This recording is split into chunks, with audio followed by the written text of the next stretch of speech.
Dear friends, welcome back to my channel English Mentor. This is our part number 2 of our newly initiated grammar series named English Common Errors.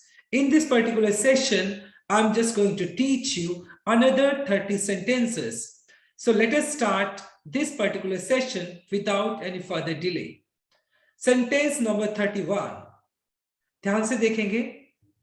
The main advantage of investing such schemes is that you will not have to pay any taxes. So my dear student, अगर second part को देखें तो investing अपने साथ जो preposition लेकर चलता है वो ऑफ नहीं बल्कि आप यहाँ इन लेकर चलता है. तो इन्वेस्ट अपने साथ इन प्रेपोजिशन को लेकर चलता है ना कि ऑफ. तो करेक्ट आंसर हो जाएगा the main advantage in investing such schemes. Okay, 32 की अगर बात करते हैं, that customer has written a letter thanks the manager for her timely help. So if you look at this example, that customer has written a letter. और उसने क्या किया, यानी एक कस्टमर ने एक लेटर लिखा है और जिसके अंदर क्या किया है, मैनेजर को थैंक किया है, यानी थैंकिंग होना चाहिए, यानी और उसने क्या किया है, थैंकिंग करते हुए, यानी उसको धन्यवाद देते हुए, thanking the manager for her timely help. तो यहाँ पे थैंक्स की बजाय थैंकिंग होना चाहिए. Our company was recently awarded the contract to construct 2 major bridges in the state. My dear student, अगर आप सेकंड पार्ट को देखें तो यहां पर अवार्ड दिया जो कि आपका इनकरेक्ट है, क्योंकि ये पर्टिकुलर सेंटेंस आपका पैसिव स्ट्रक्चर का सेंटेंस है. तो बी प्लस थर्ड फॉर्म यहां पर आप यूज करेंगे. पास्ट का जो बी फॉर्म होता है वो वॉज होता है, तो वॉज करेक्ट है, लेकिन उसके बाद आप थर्ड फॉर्म में यूज करेंगे तो यहाँ पर आपका अवॉर्डेड हो जाएगा. क्या हो जाएगा? अवॉर्डेड. तो करेक्ट आंसर हो जाएगा आपका और company was recently awarded the contract. ये करेक्ट आंसर हो जाएगा आपका. Accordingly, the circular that was issued yesterday, RBI has raised the rate at which it lends to banks. देखें, accordingly का जो मीनिंग होता है consequently, as a result, यानी जब आप परिणाम स्वरूप की बात करते हो, एज ए रिजल्ट की बात करते हो या कॉन्सिक्वेंटली की बात करते हो, तो वहां पर आप यूज करते हैं अकॉर्डिंगली. लेकिन सेंटेंस के हिसाब से अगर देखें तो सर्कुलर के अनुसार, तो अकॉर्डिंगली नहीं होना चाहिए, बल्कि यहाँ पर क्या होना चाहिए, अकॉर्डिंगली की जगह पे यहाँ पे होना चाहिए आपका, यहाँ पर होना चाहिए अकॉर्डिंग टू. अकॉर्डिंगली नहीं आएगा बल्कि according to is the correct answer. तो according to this circular is the correct answer. 35 को देखते हैं. Their company is going to incur का मतलब रिसीव करना, फेस करना heavy losses this year because of the big discounts they offers to customers. So my dear student, अगर आप part number 4 को ध्यान से देखते हैं तो according to subject verb agreement, actually whenever we have our subject is plural, then we have to use plural verb. तो यहाँ पर जो सब्जेक्ट आपका दिया गया वो दे दिया गया है, जो कि आपका प्लूरल सब्जेक्ट है. और according to subject verb agreement की अगर बात करें तो प्लूरल सब्जेक्ट अपने साथ प्लूरल वर्ब लेकर चलेगा. यहाँ पर ऑफर्स नहीं बल्कि यहाँ पर आपका ऑफर आना चाहिए. Now let us move on to our next sentence. Sentence number 36 देखते हैं. A large number of policy have lapsed because many people have not paid their installments on time. Now if you look at this sentence, my dear student, जब आप बात करते हो a large number of की बात करते हैं तो बाद में आने वाला जो नाउन या प्रोनाउन होता है वो प्लूरल होना चाहिए. तो यहाँ पर जो पॉलिसी दिया जो कि आपका सिंगुलर है, लेकिन अ लार्ज नंबर ऑफ के बाद आने वाला नाउन आपका प्लूरल होना चाहिए. तो इसलिए यहाँ पे पॉलिसी नहीं बल्कि पॉलिसीज आना चाहिए. तो यहाँ पे करेक्ट आंसर हो जाएगा policies. A large number of policies, right. अब बात कर लेते हैं 37 की. The foreign investment promotion board is the government body who regulates investment received by Indian factories from foreign countries. So my dear student, if you just look at the second part, तो यहाँ पे लिखा है the foreign investment promotion board. Is the government body. तो यानी ये एक particular institution की बात की जा रही है, और पर्टिकुलर इंस्टीट्यूशन की अगर बात करेंगे तो इंस्टीट्यूशन के लिए हम हु यूज नहीं करते बल्कि हम विच यूज करते, क्योंकि आप एक नॉन लिविंग इंस्टीट्यूशन की बात कर रहे हो तो वहां पर हम हु नहीं बल्कि विच यूज करेंगे, तो विच आ जाएगा correct answer. The final decision can be take only after we consider all the panel suggestion. Now if you look at this example part number 2 again, तो यहाँ पर देखो कैन एक मॉडल वर्ब हो गया, उसके बाद आपने बी यूज किया है, और बी के बाद आपने थर्ड फॉर्म यूज करना होता है जो कि आपका पैसिव स्ट्रक्चर होता है। तो यहाँ पर तो आपने क्या यूज किया, टेक यूज किया है, बल्कि यहाँ पर क्या होना चाहिए, टेकन होना चाहिए, राइट, क्योंकि पैसिव स्ट्रक्चर के हिसाब से बी प्लस थर्ड फॉर्म आप यूज करने वाले हैं। 39, if his aim is to buy a house in the next 3 years, he should start immediate saving. Now if you look at this sentence part number 4, तो start अपने साथ क्या लेकर चलता है, जीवन लेकर चलता है, तो सेविंग तो बिल्कुल करेक्ट है। He should start saving immediate नहीं बल्कि क्या आना चाहिए, इमीडिएटली आना चाहिए, क्या आना चाहिए, इमीडिएटली। तो यहाँ पर इमीडिएट की बजाय इमीडिएटली हो जाएगा, LY लगा दोगे आप यहाँ पर, इमीडिएटली। तो करेक्ट आंसर क्या हो जाएगा, he should start saving immediately. Can you explain why you were late this morning when we had to make such an important presentation? Now my dear student, if you look at this particular sentence and part number 2, so this particular sentence is of an interrogative one, ये interrogative है, लेकिन ये जो structure दिया गया है ये आपका सिंपल दिया गया, पॉजिटिव सेंटेंस का यानी अफर्मेटिव का दिया गया है, जो कि इनकरेक्ट है। तो जब आप इंटेरोगेटिव सेंटेंस की बात करते हैं तो वहां पर आपकी हेल्पिंग वर्ब पहले आ जाती है, तो यहाँ पर आपका यू वर की बजाय वर यू आएगा। तो सेंटेंस बन जाएगा, can you explain why were you let this morning. तो वर यू हो जाएगा, ना कि यू आर, बल्कि क्या होना चाहिए, were you. Now let us move on to our next example. In order to attract tourists, many hotels have been offered attractive deals and discounts. अगर सेंटेंस को ध्यान से देखेंगे पार्ट नंबर 3 को, तो यानी क्या कहने का मतलब इसमें, in order to attract tourist, यानी टूरिस्ट को क्या करने के लिए, अट्रैक्ट करने के लिए बहुत सारे जो होटल्स है वो क्या कर रहे हैं, अट्रैक्टिव डील दे रहे हैं, डिस्काउंट्स दे रहे हैं। तो बट यहाँ पे सेंटेंस जो लिखा है हैव बीन ऑफर्ड, जो कि आपका पैसिव स्ट्रक्चर दिखा रहा है, जो कि इनकरेक्ट है, बल्कि होना क्या चाहिए यहाँ पर, या तो होना चाहिए, सेंटेंस को दो तरीके से करेक्ट कर सकते हैं हम, यानी होटल्स ने क्या दिया, बहुत अच्छा डिस्काउंट दिया है, तो बन जाएगा हैव ऑफर्ड भी करेक्ट हो जाएगा। और अगर आप उसको दिखा रहे हो प्रेजेंट कंटिन्यूअस के सेंस में दिखा रहे हो, प्रेजेंट परफेक्ट कंटिन्यूअस के सेंस में दिखा रहे हो, तो फिर होना चाहिए होटल हैव बीन, फिर हैव बीन ऑफरिंग आएगा, फिर आएगा हैव बीन ऑफरिंग। यानी ये सेंटेंस दो तरीके से करेक्ट हो सकता है। अगर आप इसको प्रेजेंट परफेक्ट कंटिन्यूअस मान के चलते हो तो यहां पर हो जाएगा होटल्स हैव बीन ऑफरिंग, और अगर आप इसको मानते हो कि प्रेजेंट परफेक्ट के हिसाब से तो हो जाएगा होटल्स हैव ऑफर्ड, लेकिन ये आपका पैसिव स्ट्रक्चर नहीं है तो इसलिए बीन ऑफर्ड तो नहीं हो सकता है।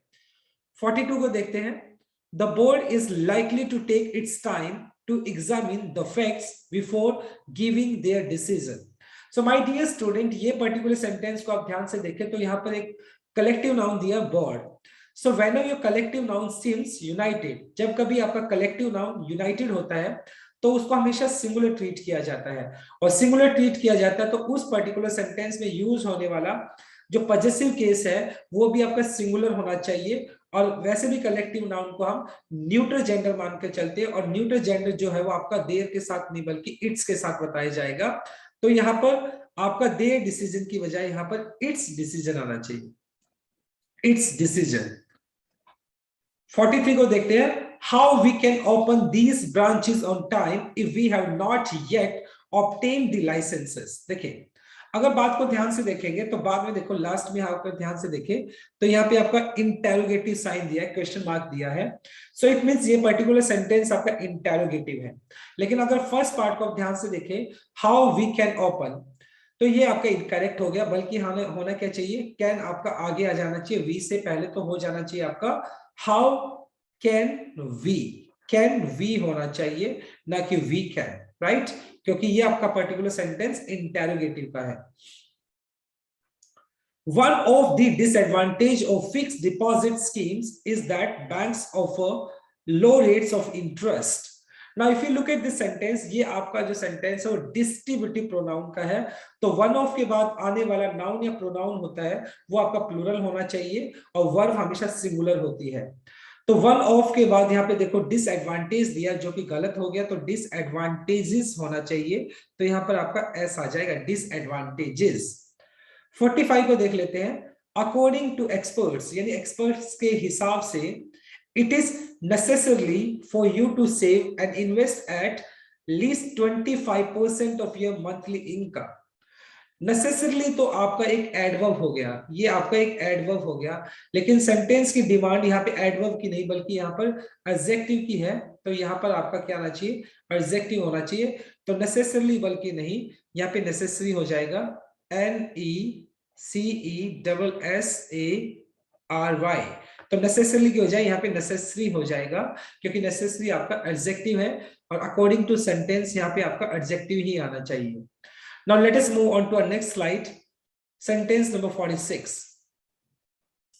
The manager has not yet replied to the customer letter asking about her loan application. देखिए, the manager has not yet replied to the customer letter. अगर ध्यान से देखें थर्ड पार्ट को, तो यहाँ पर आपका कस्टमर लेटर यानी कस्टमर का लेटर की बात की जा रही है, तो यहाँ पर आपको क्या होना चाहिए, यहाँ पर आपको पोजीशन बताने के लिए अपोस्ट्रोफी एस यूज करना चाहिए, क्योंकि आप यहाँ पर बात कर रहे हो कस्टमर के लेटर की, और जब आप कस्टमर के लेटर की बात करें तो यहाँ पे अपोस्ट्रोफी एस आना चाहिए।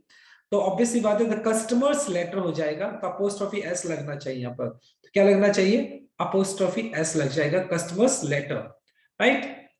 47 पे चलते हैं।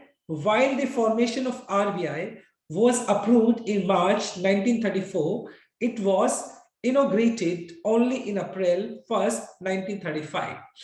So my dear student, according to preposition rule, अगर मैं preposition rule के हिसाब से बात करूं तो जो डेट होता है वो अपने साथ इन नहीं बल्कि ऑन preposition को लेकर चलता है, तो यहाँ पर ऑन आना चाहिए, ऑन अप्रैल 1st 1935, क्योंकि डेट्स अपने साथ ऑन preposition को लेकर चलता है, राइट। 48 को देख लेते हैं। The Insurance Regulatory Development Authority has asked all the insurance companies submitting their balance sheets by June. Now, if you look at this example, तो यहाँ पर आप थर्ड पार्ट में देखेंगे कंपनी सबमिटिंग देयर, तो यहाँ पर आपका जीरो बल्कि यहाँ पर क्या आना चाहिए, आपका 2+V1 आना चाहिए, यहाँ पर आपका पार्टिसिपल नहीं आएगा, सबमिटिंग के बजाय यहाँ पे टू सबमिट होना चाहिए। क्या होना चाहिए, टू सबमिट। क्या होना चाहिए आपका 48 में, सबमिटिंग की जगह टू सबमिट होना चाहिए, क्योंकि यहाँ पर आपका इन्फिनिटिव केस होगा, और 2+V1 जब आप यूज करते हैं तो आप उसको इन्फिनिटिव केस बोलते हैं, तो यहाँ पे टू सबमिट हो जाएगा, सबमिटिंग नहीं आएगा। Arun's father has been ill since last year and Arun has spent his entire savings on his treatment. Now if you look at the sentence part number 3 को हम ध्यान से देखें तो has spent दिखा है। According to present perfect, has structure क्या होता है प्रेजेंट परफेक्ट का, यानी has या have के बाद आप क्या यूज करते हो, वर्ब का थर्ड फॉर्म यूज कर लेते हो। तो आप क्योंकि अरुण आपका सिंगुलर सब्जेक्ट है तो इसलिए अपने साथ हैज लेगा, और उसके बाद स्पेंड नहीं बल्कि क्या आना चाहिए, स्पेंट होना चाहिए। क्या होना चाहिए, हैज स्पेंट हो जाएगा, हैज के बाद स्पेंट आ जाएगा, क्योंकि प्रेजेंट परफेक्ट के रूल के हिसाब से चलते हैं। There are a large number of Chinese workers which are employed in software companies in India. देखिए, अगर बात करें which आपका एक relative pronoun है, बिल्कुल करेक्ट है, लेकिन अगर आप ध्यान से देखें वर्कर्स क्या आपका, वर्कर्स तो आपका लिविंग है, और लिविंग को बताने के लिए which नहीं बल्कि who आना चाहिए, तो यहाँ पर क्या आएगा, who are employed, यहाँ पे which नहीं आएगा बल्कि who are employed. Now let us move on to our next slide. Sentence number 51. My friend lives in a beautiful house not more than 5 minutes from the beach. So my dear student, यहाँ पर distance को बताने की बात की गई है, यानी डिस्टेंस बता रहे हैं इस पर्टिकुलर सेंटेंस में हम, और डिस्टेंस को बताने के लिए 5 मिनट्स नहीं बल्कि 5 किलोमीटर्स आना चाहिए। क्या? 5 किलोमीटर्स, क्योंकि आप यहाँ पर क्या बता रहे हैं? डिस्टेंस बता रहे हैं, तो यहाँ पे 5 किलोमीटर्स हो जाएगा। If you breaks the law you must be prepare to suffer the consequences. देखिए, तो यू क्या है? यू आपका एक सेकंड पर्सन है। अकॉर्डिंग टू प्रेजेंट इंडेफिनाइट अगर हम बात करें तो वो अपने साथ वी वन लेकर चलता है, तो यहाँ पर आपने ब्रेक्स लगाया जो कि इनकरेक्ट है, यहाँ पे ब्रेक होना चाहिए। If you break the law is the correct answer. I requested my friend to come and shopping with me. Now if you look at the sentence, तो यहाँ पर देखो to come जो कि आपका 2 plus V1 आपका इंफिनिटिव केस है, लेकिन उसके बाद आपने शॉपिंग यूज कर लिया जो कि आपका पार्टिसिपल केस आपने यूज कर लिया यहाँ पर। बट सेंटेंस में अगर आपका इंफिनिटिव दिया है तो आप इंफिनिटिव ही यूज करेंगे यहाँ पर, तो इसलिए यहाँ पर इंफिनिटिव केस यूज करेंगे। टू कम तो शॉपिंग नहीं बल्कि शॉप आना चाहिए यहाँ पर, क्योंकि दोनों ही केस में आप इंफिनिटिव यूज कर लेंगे। क्योंकि अगर दोनों में जीरंड है तो दोनों में जीरंड होना चाहिए, दोनों में पार्टिसिपल है तो पार्टिसिपल होना चाहिए, और अगर दोनों में ही इंफिनिटिव केस है तो इंफिनिटिव केस ही होना चाहिए। 54 को देख लेते हैं। The passage is more difficult that I am unable to comprehend it. देखो, कॉम्प्रीहेंड का मतलब होता है समझना। अब मैं यहाँ पे बताना चाहूंगा, देखो कंजक्शंस की बात चल रही है। सो और दैट का कॉम्बिनेशन होता है, और टू और टू का कॉम्बिनेशन होता है, राइट। अब ध्यान से सेंटेंस को देखेंगे तो दैट तो यहाँ पे ऑलरेडी दिया है, राइट। तो यहाँ पर मोर की बजाय क्या होना चाहिए? सो डिफिकल्ट होना चाहिए। The passage is so difficult that I am unable to comprehend it. इसी सेंटेंस को हम ऐसे ही बोल सकते हैं, the passage is too difficult to comprehend it, यानी the passage is too difficult to comprehend it is the correct answer. ये भी चल सकता है। 55 को देख लेते हैं। Janet is determined to be success in whatever the field she chooses. अगर सेंटेंस को ध्यान से देखेंगे सेकंड पार्ट में, तो टू बी के बाद सक्सेस दिया है जो कि इनकरेक्ट है। यहाँ पर तो आपका नाउन दिया है, लेकिन इस सेंटेंस को दो तरीके से करेक्ट किया जा सकता है। या तो होना चाहिए सक्सेसफुल, कि उसने डिटरमाइन किया कि वो सक्सेसफुल होगी जो भी फील्ड वो चूज करेगी, या फिर क्या करेंगे? टू बी के बाद आप सक्सीडेड यूज करेंगे। Succeeded, succeeded, right. तो टू बी सक्सीडेड, या तो आप सक्सेसफुल यूज करो, टू बी सक्सेसफुल या to be succeeded is the correct answer. Now let us move on to our last slide, slide number 6. Handsome is usually used of man, but beautiful is not usually used to talk about man's appearance. Now if you look at part number 4, तो यहाँ पे जो man's दिया गया है ये singular दिया गया है, right? प्लूरल जो होता है MEN होता है, बट सेंटेंस के हिसाब से आपका सिंगुलर ही आना चाहिए।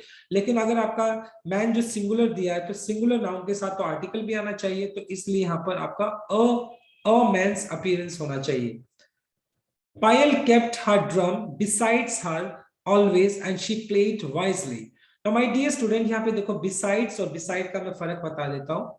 देखो beside एक तो होता है आपका besides और एक होता है beside। देखें, जो besides होता है इसका मतलब होता है together with, besides का मतलब होता है in addition to। ये जो besides होता है, फर्स्ट वाला besides होता है, इसका मतलब होता है in addition to, in addition to, इसके अलावा, in addition to। और एक होता है beside जिसमें आप s नहीं लगाते हैं, तो वो होता है together with, जब किसी के साथ की बात करते हो। अब सेंटेंस को अगर ध्यान से देखेंगे तो यहाँ पे बोला है कि जो पायल है ना वो अपने ड्रम को हमेशा अपने साथ रखती है, तो बिसाइड्स नहीं बल्कि यहाँ पर क्या आना चाहिए? बिसाइड आना चाहिए, जिसका मतलब है टूगेदर विथ। तो बिसाइड्स की जगह बिसाइड हो जाएगा विदाउट एस वाला। 58 को देखते हैं। Either you or your friend have stolen my wristwatch. So my dear student, ये जो पर्टिकुलर सेंटेंस है वो आपका कॉर्लेटिव कंजक्शन का है, और कॉर्लेटिव कंजक्शन के अंदर जो सेकंड नंबर पे जो सब्जेक्ट होता है उसके हिसाब से वर्ब यूज की जाती है।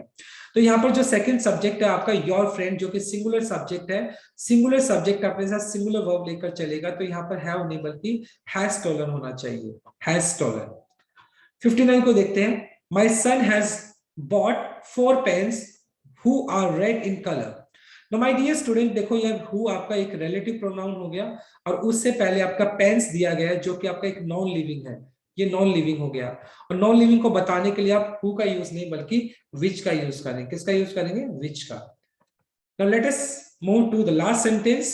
If you look up tea in cookery book, you may find a little instructions that give you no help on several important points. If you look at this sentence, तो यहाँ पर हमें एक determiners दिया है a little। देखिए a little instructions, लेकिन जो instructions है ये तो आपका एक प्लूरल काउंटेबल नाउन है, प्लूरल काउंटेबल नाउन है। और प्लूरल काउंटेबल नाउन के साथ अ लिटिल नहीं, प्लूरल काउंटेबल नाउन के साथ अ लिटिल नहीं आएगा, क्योंकि जो अ लिटिल है वो तो आपका अनकाउंटेबल नाउन के लिए यूज किया जाता है, अनकाउंटेबल नाउन के लिए यूज किया जाता है। लेकिन अगर जब बात करते हैं अ फ्यू तो ये यूज किया जाता है आपका प्लूरल काउंटेबल नाउन के साथ। तो इसलिए यहां पर आपका अ लिटिल की जगह क्या आना चाहिए? अ फ्यू होना चाहिए, a few instructions, a few instructions, right? So my dear students, these are another 30 sentences. I tried my best to simplify these sentences. Thanks for watching this video. Please do like, share, comment, and subscribe to my channel. So tomorrow I'll continue with part number 3. Till then, bye-bye, take care, and have a nice day.